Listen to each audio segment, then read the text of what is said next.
Bonjour tout le monde. Bienvenue à la Société des Jeux. On se retrouve aujourd'hui pour le déballage. Déballage d'un jeu que je viens tout juste de recevoir. De la part des auteurs, on parle de David et Alexandre Rousseau.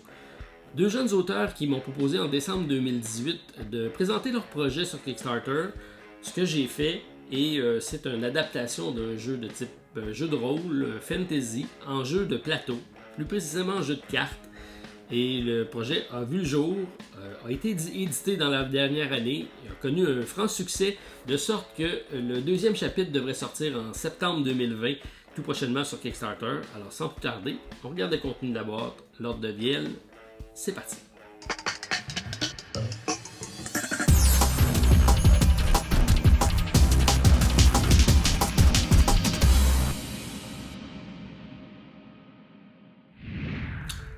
Alors qu'est-ce que l'ordre de Veillel? C'est un jeu proposé par la compagnie Paria Édition, qui est une compagnie française tenue par deux frères, qui sont David et Alexandre Rousseau. Donc un jeu proposé fin 2018, début 2019, ça a vu le jour, l'édition a eu lieu, beaucoup de bons commentaires sur les réseaux. C'est un jeu relativement simple, une adaptation d'un jeu de rôle. Donc on a à brasser des dés avec des compétences qu'on connaît tous avec vitalité, endurance, force, dextérité, intelligence. Donc un role-playing assez classique avec une belle rejouabilité par la qualité des composantes, le nombre de cartes, l'aléatoire de tout ça. Fait penser beaucoup à d'autres jeux que j'ai vus, mais je vais vous faire la présentation du contenu de la boîte et je vous réserve donc mon comparatif pour la fin. Alors, c'est donc gracieuseté d'auteurs qui nous ont envoyé ça. Donc, merci à vous deux. Et sachez que la saison 2, donc le chapitre 2, devrait arriver en septembre prochain. Et là, le gameplay sera vraiment différent. Ce que j'ai vu, ça va être plus un jeu de type scénario avec une douzaine de scénarios à découvrir. Donc, un peu plus un narratif d'histoire à ce niveau-ci. Celui-ci est donc le premier volet qu'on a reçu de la compagnie. Alors, j'ai reçu plusieurs petits cadeaux en supplément. Donc ici, j'ai un personnage qui est le paladin, qui j'imagine n'est pas dans la boîte, qui venait en supplément.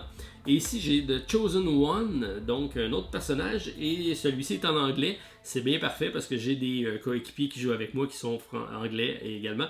Donc, ça permet de jouer dans les deux langues. Je pense que l'édition a été faite en anglais et en français. Alors ça c'est assez intéressant. Et les plateaux donc sont différents les uns des autres. Si on regarde ici au niveau des compétences de base, on a des compétences différentes entre les deux personnages. Ensuite, on a de l'emplacement ici pour mettre nos fameuses cartes. On a une arme à deux mains ou une arme et un bouclier. Armure, rune, objet. Donc c'est des cartes qu'on va pouvoir éventuellement aller chercher, améliorer nos personnages, qui vont éventuellement monter de niveau également. Puisqu'au niveau 3 ici, on va avoir des compétences qui vont s'additionner. Niveau 5 également, d'autres types de compétences. Ce qui va donner la saveur, si on veut, aux différents personnages. Parce qu'il y en a beaucoup dans le jeu. Et on devrait en retrouver, je pense qu'il y en a 13 dans le jeu de base. Alors, c'est assez fabuleux. J'ai un petit sac ici pour mettre, je crois, ce qui est les cristaux ou un peu la monnaie du jeu. Ensuite, en goodies, j'ai eu également ici qui est la figurine, je crois qu'on va se promener. Donc, on va incarner un groupe d'aventuriers qui va se promener dans un donjon. Alors, on a une seule figurine qui se promène, on ne va pas se séparer. Et c'est cette figurine-là qui va se déplacer. Et ici, j'ai le bouclier pour celui qui sera le défenseur, je crois, puisqu'un personnage sera la cible, si on veut, des attaques. C'est pourquoi on va pouvoir aller chercher des personnages qui vont être spécialistes en défense. Donc ici, on voit que le paladin est un défenseur soigneur. Alors c'est un type de personnage qui est assez intéressant. Et on va pouvoir faire des combinaisons entre les différents personnages. J'ai reçu également une série donc, de sleeves de protection de plastique pour mettre les cartes. C'est un jeu de cartes avec des illustrations magnifiques. Vous allez voir que dans le jeu, c'est le point fort du jeu. Alors Colin Chose qui est à la tête au niveau artistique, c'est vraiment de toute beauté. Et là, je vais pouvoir donc m'amuser avec des sleeves. J'ai reçu 3 beaux paquets comme ça. Il y a plusieurs add-ons disponibles. Et si vous souhaitez acheter le jeu, ça va être difficile en boutique de le trouver. Je sais qu'il y a quelques boutiques partenaires, mais sinon vous pouvez aller directement sur le site de pariaedition.fr et aller passer des commandes, donc c'est possible. On va tout de suite commencer avec le artbook, parce que j'ai parlé que c'est vraiment le point fort du jeu, et je pense que c'est ce qui va nous donner une bonne idée dans quelle atmosphère on va se situer. Donc, on a différents personnages, comme je l'ai dit, il y en a une 13aine. Donc, ici, j'ai Assassin, Ici, j'ai un aventurier, le barbare. C'est vraiment de belles illustrations. Ici, la barde, ou la bardesse, le brigand.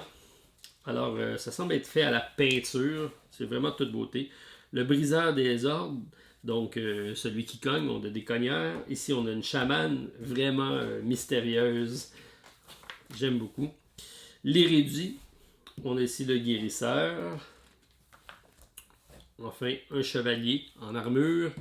Le magicien, très jeune. Le pyromancien, qui contrôle le feu. J'ai toujours aimé ça dans mes jeux. Ensuite, on a le selleur, intriguant. On a les âmes errantes. Et là, on va peut-être rentrer dans les fameux personnages qu'on va affronter, parce qu'on va avoir des différentes confrontations, puis à la fin, on a des boss également à affronter. Donc ça, j'imagine que c'est des personnages qu'on va rencontrer. Âme errante, araignée. Ici, on a un archer squelette, un assassin squelette. On a des chiens corrompus, Ghoul, le guerrier zombie, une nuée de rats enragés. On a le lancier squelette, on a la statue animée, on a les zombies, comme on est peu habitué de les voir. Araignée géante, qui fait beaucoup penser dans le Seigneur des Anneaux. Le chevalier noir, encore une fois dans le Seigneur. Le dernier géant. On regarde ici le personnage, donc l'échelle est assez impressionnante. On a la liche, on a le dévoreur d'âmes, et là je pense qu'on va rentrer dans les personnages des gros boss qu'on affronte à la fin. Donc la grande prêtresse, le Talmon, l'apprenti de l'ordre, magnifique. Le roi, un roi déchu qu'on va affronter. L'âme des chasseurs calcinés. Et ici, le premier campement, donc une atmosphère où se situe l'aventure, parce que ça va se diviser en deux phases. On va aller dans la crypte, éventuellement faire nos rencontres, et on va revenir se reposer au premier campement. Ensuite, on a la salle du trône. On a Boln, l'Oculus. Et là, avec une arbalète, impressionnant. Neve, l'ange noir, très joli. Telly, qui semble faire la magie. Et Coming Soon, bientôt disponible, chapitre 2, l'errance des saints.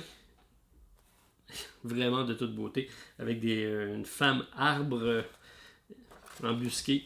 Donc, très très belles illustrations, ça donne vraiment le goût d'y jouer. Alors, sans plus tarder, regardons le contenu de notre boîte. J'imagine que tout ça est à l'intérieur. Vraiment impressionnant comme poids. Donc, 1 à 7 joueurs. Lors de la campagne, initialement, c'était présenté, je pense, comme un 2 à 7 joueurs. Et comme c'est un jeu qui se joue en coopératif, j'ai poussé fort les auteurs pour le mettre de 1 à 7 joueurs. Je voulais qu'une variante solo soit proposée durant la campagne. Ce qu'ils ont fait, et même qu'ils ont bien réussi, je pense, à amener ça en solo, en essayant de simplifier.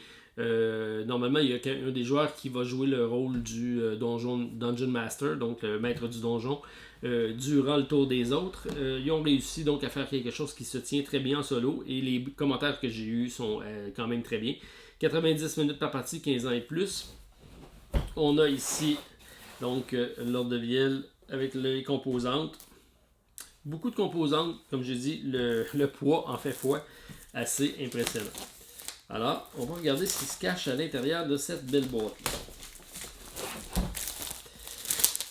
C'est très bien, c'est l'apparence, c'est comme un livre, donc on peut mettre ça dans une bibliothèque avec une belle pochette comme ça. Donc on a vraiment l'apparence d'un livre de donjon. Alors, règles du jeu. Donc, la prémisse, ils vont nous conter l'histoire un petit peu. Il y a beaucoup de vidéos disponibles en ligne également si vous voulez les consulter. Les différentes, donc le contenu de la boîte avec les différentes pièces de matériel. Ça continue ici. La mise en place. Ensuite, on a ici la fiche de personnage, ce qu'on a vu en début de vidéo. Donc, la zone de repos. L'emplacement qu'on va pouvoir se reposer, regagner de la vie, s'équiper. L'alchimiste, le forgeron, c'est deux emplacements qu'on pourra aller voir pour récupérer des armes, des armures, mais également différentes potions pour améliorer notre défense ou notre attaque. Les équipements, différents types d'équipements qu'on pourra aller chercher. Le déroulement de la partie, fin de la partie. Donc on a, je pense que c'est 5 tours de jeu pour aller explorer le donjon et aller se rendre jusqu'au boss et l'affronter. La corruption, les combats. Donc c'est essentiellement un jeu de dés et de statistiques si on veut. C'est en améliorant nos personnages avec différentes armes et armures qu'on va améliorer nos chances de réussite. Fin du combat, tour du maître, l'équilibrage, ça c'est bien. Ensuite, on a joué sans maître de jeu, donc c'est ce que je vous disais, c'est possible de le faire, donc pourquoi on l'a mis pour une variante solo également. Et jouer seul, donc la plupart du temps on va se prendre 2 personnages, parce que la synergie entre les différents personnages sont importants. D'ailleurs, on dit que dans le jeu, c'est entraider, réflexion et décision, c'est les 3 mots-clés. Donc, plus on a de personnages et plus le gameplay va être intéressant pour l'interaction entre les différents joueurs. Donc, on parle ici de difficulté, de conseils de jeu et un aide mémoire à la fin. Donc, tout ça, c'est très bien amené. On a un plateau, mon Dieu, qui semble impressionnant quand même. On va regarder ça. On va s'ouvrir ça. Wow! Ok, je ne croyais pas que c'était aussi grand. Ok. Ok. Donc, plateau de jeu. On a le secteur ici qui va être notre zone de repos. Donc, lorsqu'on va aller au campement, on a différents decks de cartes qui seront disponibles. Donc, le forgeron, l'alchimiste, qui est la pioche et la défausse. Même chose pour le forgeron. On va avoir une espèce de marché ici qui va s'installer pour aller s'équiper. Ensuite, on a l'aile ouest, l'aile du centre et l'aile est, pas facile à dire, qui seront les différents secteurs qu'on va pouvoir rentrer dans le donjon pour se rendre jusqu'au boss qui sera à la fin. Alors, des étapes à suivre, on en a 5 et on pourra changer éventuellement notre parcours pour se rendre jusqu'au boss. Ça nous permettra d'aller gagner en expérience essentiellement, gagner en équipement pour pouvoir être assez suffisamment équipé et renforcé pour aller affronter le boss qui apparaîtra à la fin. Donc, magnifique plateau de jeu, encore une fois superbement illustré. Des emplacements pour mettre les cartes, ça c'est bien. Si on regarde au niveau du contenu, donc on a ici nos personnages. Donc ici c'est le magicien. Donc encore, c'est tout le temps les mêmes choses au niveau des capacités. Donc on a des capacités comme lui, c'est une force de frappe. Niveau 3 et niveau 5, on va avoir des améliorations. Comme on a dit, des emplacements à mettre nos cartes. Ça, c'est des jetons ici qui vont donner nos points de vitalité, nos points d'endurance. Donc on va partir avec un certain nombre et ça pourra fluctuer en cours de partie. Même chose au niveau de nos statistiques de base. Donc ici, on va avoir vitalité, on est à 4. Si on va pouvoir mettre un marqueur plus 1, plus 2, plus 3. Et on va pouvoir aussi avoir des runes qui vont bonifier notre vitalité. Et ça va de même pour l'ensemble des statistiques. Donc à ce moment-là, on va avoir un autre marqueur qui va augmenter tout ça. Et ici, on va avoir un marqueur qui va se déplacer. Dans le centre ici, c'est un emplacement pour mettre notre niveau de personnage. Donc niveau 1, 2, 3, 4, 5. On va monter éventuellement pour être capable donc de rendre des personnages plus aptes au combat. Et tout réside, je pense, dans la combinaison des différents personnages qu'on va faire. Donc ici, on a le seller.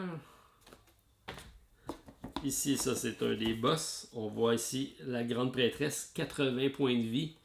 Ça sera pas facile. Donc des caractéristiques, des capacités spéciales. Toute beauté. Talman, apprenti de l'ordre, 60 points de vie. Donc j'imagine qu'il va y avoir des progressions de difficulté au niveau des boss également. L'érudit, c'est un de nos personnages qu'on va avoir, qui lui est support et force de frappe. Ici j'ai le guérisseur, sans grande surprise, qui est soigneur. Et ici j'ai le roi, donc le roi Beltram Uraïs. C'est donc la fureur du roi, c'est essentiellement donc le dernier personnage de l'aventure. Et 120 points de vie, ça va être quelque chose à affronter. Encore une fois, phase 1, phase 2, phase 3. Il va falloir l'affronter souvent. Ici, j'ai capacité, donc l'âme du chasseur. On a 100 points de vie pour lui. Alors vraiment des boss qui ne seront pas faciles. Donc la Bardesse, très jolie, avec des capacités de chat. Le Barbare, qui, sans grande surprise, manie la hache mieux que la parole, j'imagine. Ensuite, on a l'Assassin, qui est une assassin. Alors, ça aussi, dague et dague. On a ici l'équipement de début de partie. On va avoir des cartes et chaque personnage a ses propres équipements. Donc, lui, c'est la hache légère et une armure de cuir. Dans son cas, elle, c'est deux dagues. Donc, j'imagine qu'il va y avoir deux frappes de frasse moins fortes, mais doubles. Donc, on a des cartes comme ça qu'on pourra éventuellement équiper. Ici, on a l'aventurier qui est support et force de frappe. Ici, on a le briseur des ordres, force de frappe et défenseur, ça c'est bien. Le chevalier, sans grande surprise en armure, un défenseur. On a le pyromancien, qui est une force de frappe, avec le feu. On a la chamane ici, qui est soigneur et support. Support permettra donc de renforcer le groupe en tant que tel, en bonifiant les attaques des autres personnages, j'imagine. On a le brigand, support et défenseur. Et on rentre dans les jetons. Donc, énormément de personnages. Donc, 13 personnages. On joue en solo avec 2 seulement. Donc, si on commence à faire les différents combos possibles, ça en fait beaucoup. Alors, la rejouabilité risque d'être bonne. Des jetons. Très belle dimension. Ça, c'est bien. Peut-être un petit bémol lorsque j'ai dépunché, comme on dit en québécois, le premier plateau de joueurs. Certains des éléments, la découpe n'était pas tout à fait complète, donc il faut vraiment y aller délicatement si on ne veut pas briser nos plateaux. Mais je pense que ce n'est pas le cas de tous. Vous voyez, ça c'est quand même assez facile. C'était seulement les 2 supplémentaires que j'avais reçus. Donc ici les marqueurs de bonification, comme on a dit, c'est un +1, +2, +3, donc ça permettra d'augmenter nos statistiques. Donc joueur, donc ça ici j'imagine que c'est notre figurine qui va remplacer notre jeton de joueur. Et même chose, on a défenseur ici, donc qui va être remplacé par le fameux bouclier. Voilà. Ok, donc ici défense -1, -2, donc ça va être des états qu'on va avoir. J'ai des portes avec des clés, c'est très intriguant. Hâte de découvrir ça. Et on rentre dans le vif du sujet, donc les fameuses cartes. On en a quand même beaucoup, donc j'ai 3 paquets de cartes comme ça. Ça veut dire au moins 150 cartes là-dedans.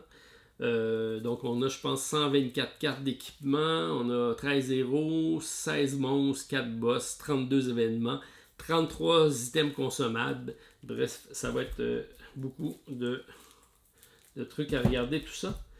Si on regarde au niveau des armes, donc ici on voit c'est une arme à une main qui utilise la foi essentiellement. Donc ça me prend pour l'équiper 11 de foi et 3 de dextérité.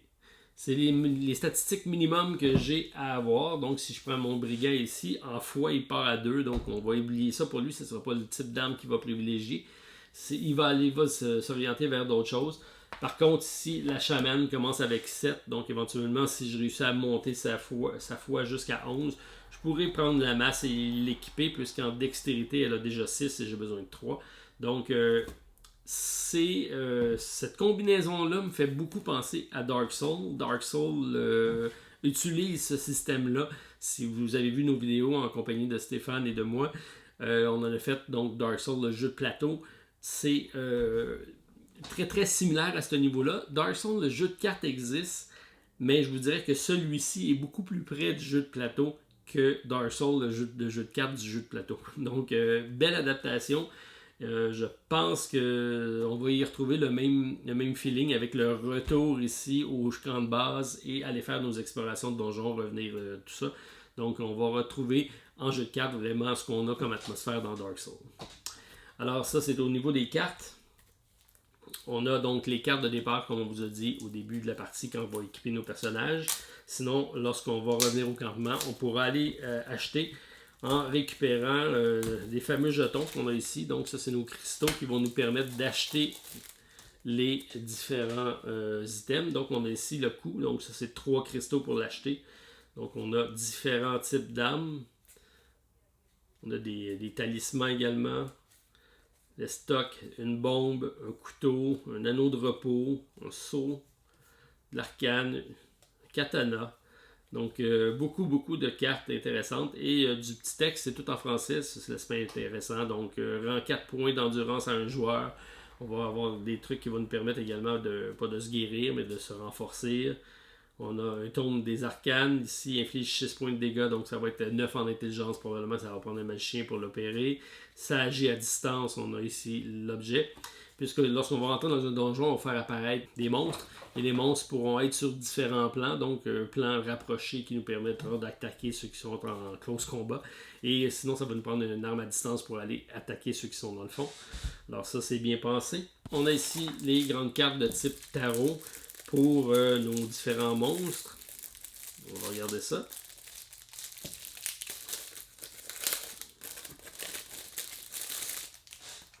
Alors, on va regarder ça de près. Donc, on a ici les différents monstres qu'on va attaquer. On va ici avoir des points d'endurance, des points de santé, des points de défense qui vont réduire nos attaques. Lui, il attaque de 8 avec une défense de 5 et chaque attaque va infliger 6 points de dégâts. Donc, et certains vont avoir du texte qui vont modifier leur façon d'attaquer ou leur façon de se défendre. Alors, c'est essentiellement toutes les illustrations qu'on a vues. Et tout ça va s'installer sur des petits standees qu'on va pouvoir mettre sur le plateau. Donc on va avoir un aspect 3D qui va apparaître quand même intéressant. Les squelettes sont vraiment géniaux. Les araignées, l'Enuidra, le squelette géant, la liche, le dévoreur d'âmes et notre fameux roi. Donc ça on est dans la section des boss. Alors très bien au niveau des illustrations comme je l'ai dit et comme pour ajouter à l'aspect du jeu. Donc on va avoir des petits standees ici, on va pouvoir mettre ça sur des standees et les mettre debout, donc les monstres qu'on aura affrontés dans le donjon, donc ça c'est assez bien. On a des dés à 6 faces et des dés à 20 faces. Donc c'est vraiment un donjon de type donjon dragon, on va brasser des statistiques. On va toujours brasser un dé de 20. Et on va ajouter, pas toujours, j'imagine qu'il y a des D6 aussi. Je pense que ça va pour les dégâts. Et à ce moment-là, on va brasser le dé 4 et on va additionner. Donc, si j'attaque avec la force, c'est plus 3. Donc, c'est tout simplement des additions qu'on va faire et on va comparer avec la défense des personnages contre qui on va se défendre. Alors, c'est assez simple comme mécanique, mais très efficace. Et ça, c'est nos différents marqueurs ici pour notre vitalité et notre endurance. Ça complète ma présentation du magnifique jeu de l'Ordre de Viel au niveau des composantes, donc c'est très bien. Je vais pas passer à travers ces deux paquets de cartes là, mais c'est essentiellement des armures, des armes, des événements qu'on rencontrera aussi durant le donjon. J'ai quand même des salles de donjon, donc si on regarde le contenu d'un paquet, on a ici donc le reste du forgeron. Forgeron, c'est essentiellement de l'équipement, donc ici c'est une armure en tissu qu'on aura. Donc j'ai beaucoup de cartes du forgeron. Ici, on a des salles, donc c'est les fameuses salles qu'on va rencontrer. Donc, un monstre puissant, un type de monstre, on va brasser un des 6. Donc, ça peut être des monstres, ça peut être des pièges, ça peut être des salles vides, ça peut être des événements qu'on va retrouver. Donc, différentes tuiles, différentes salles qu'on va mettre sur notre plateau, qu'on devra traverser au travers et les rencontrer. Donc, d'une fois à l'autre, ça sera une découverte. Et entre chacun des retours, on va mélanger un certain nombre de cartes qu'on va brasser et qu'on va remettre sur le plateau. Donc, on ne saura jamais exactement c'est quoi notre chemin à refaire. On a également des cartes d'événements ici. Donc, erreur stratégique. Ça va nous dire quelque chose qui va se passer. Souvent, ça va être négatif. On a donc différents types de cartes. Donc, on a dit forgeron, des salles, des événements. Alors, ça semble être mélangé tout ça. Alors, énormément quand même de matériel. Alors, c'est ce qui complète ma présentation, mon unboxing de l'Ordre de Viel. La Fureur du Roi, parce que c'est le chapitre 1. Le chapitre 2 arrive prochainement sur Kickstarter et celui-ci sera très différent. Ici, on a une exploration de donjon assez traditionnelle. Dans l'autre, ça va être plus une aventure avec des scénarios. Comme je l'ai dit, on va se déplacer à travers une map. Donc, ça risque d'être un peu plus épique. Alors, bien hâte de me plonger là-dedans. Et ça va être par contre un événement où les mêmes personnages et la même Fureur du Roi sera présent. Donc, le roi sera présent dans l'épopée, dans le chapitre numéro 2 également.